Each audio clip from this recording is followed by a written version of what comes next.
نن د تاسو عمران خان صاحب په کور کې ورګټي، نن عمران خان د تاسو صاحب په کور کې ځکه ورګټي چې تا امتحان غلط ورکړی او د اوس توبه نه پکار دی.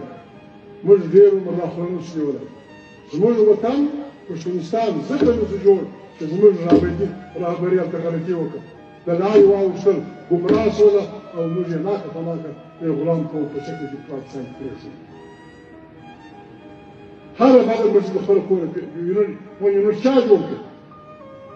د اوبو معاهده چا وکړه؟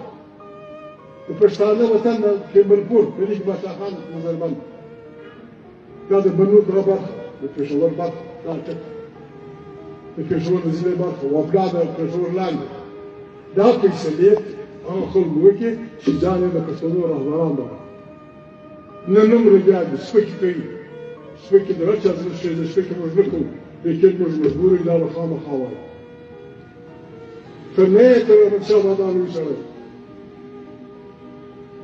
فرنیه تر احمدشاه بابا لوی سړی، نن د احمدشاه بابا لمسی شاه شجاع چې نوم یې واخلي خلک یې شهدا بولي، چې خلک د احمدشاه بابا لمسی په کاڼو ولي او پر دې ولي چې دا غلطي کړې ده، نو موږ تا پرېږدو. ته د پلاني لمسی ته پلان موږ ګزاره کړې ده، موږ ګزاره کړې دې لپاره نه ده کړې